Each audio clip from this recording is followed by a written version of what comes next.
U.S. President Joe Biden's admission that Western allies are not entirely united on how they would respond to a minor Russian incursion into Ukraine has sparked an uproar in Kiev. They were also met with concern in Europe, where officials and observers said Biden's candid remarks had turned a spotlight on an uncomfortable truth at a dangerous moment. Foreign diplomats and experts said Biden's comments were also an acknowledgement of a harsh reality. As tensions rise on the Ukrainian border, NATO allies are not all on the same page. During a rare news conference on Wednesday to mark the anniversary of his inauguration, Biden said, "It's one thing if it's a minor incursion and we end up having to fight about what to do and not do. But if they actually do what they're capable of doing with the forces amassed on the border, it is going to be a disaster for Russia if they further invade Ukraine." When asked to clarify what a minor incursion was, the president said he drew the line at Russian forces crossing the border, killing Ukrainian fighters, before adding that there are differences in NATO as to what countries are willing to do, depending on what happens.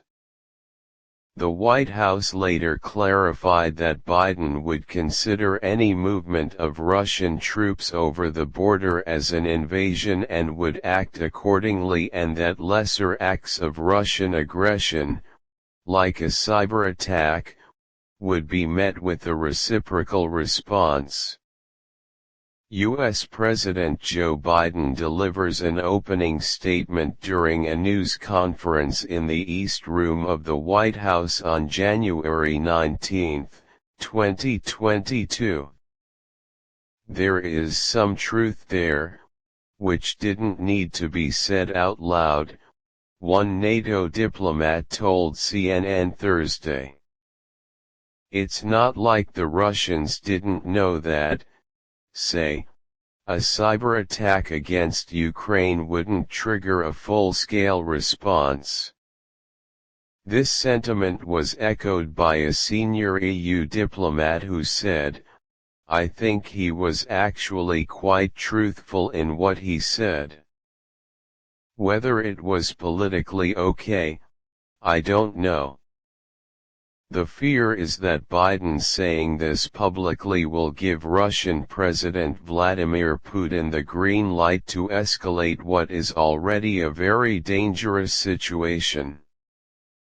Biden said in the same answer that he predicts Russia will move into Ukraine, which warned earlier this week that the build-up of Russian troops near the border between the two nations was almost completed. The NATO diplomat who spoke to CNN said that there is a lack of clarity over what the specific response would be from NATO allies to specific Russian actions. "There aren't yet staked out positions," the diplomat explained, but said it would probably break out on the lines you would expect US, UK, Canada, Denmark, Norway, Easterners would have a low trigger threshold, everyone else a higher one. Europe's disunity, while less dramatic than Moscow might like, was visible earlier in the week, when French President Emmanuel Macron said the European Parliament should seek to agree a new security deal with Russia and enter its own dialogue with the Kremlin. Macron has long supported the EU taking greater control of its defense and security capabilities and has led calls for a standing European army. However, even EU member states are divided on how far that should go. and countries that previously lived under the rule of the Soviet Union are deeply skeptical of doing anything that might undermine NATO, the US-led military alliance that underpins European security. Most European countries are members of NATO.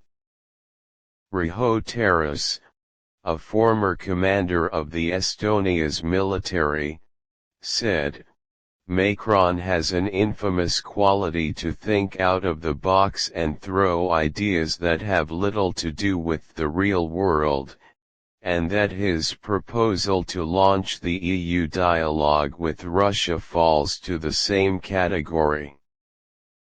Alexander Stubb, former Prime Minister of Finland, another country that shares a border with Russia, says that while strengthening European defense would certainly help, it would not be in Finland's interest to duplicate what NATO is already doing. Finland is not currently a NATO member. U.S. Secretary of State Antony Blinken, right, is greeted by Ukrainian President Volodymyr Zelensky before their meeting in Kiev, on January 19. What impact will Biden's words actually have on the situation in Ukraine? Experts were divided given the unpredictability of the situation.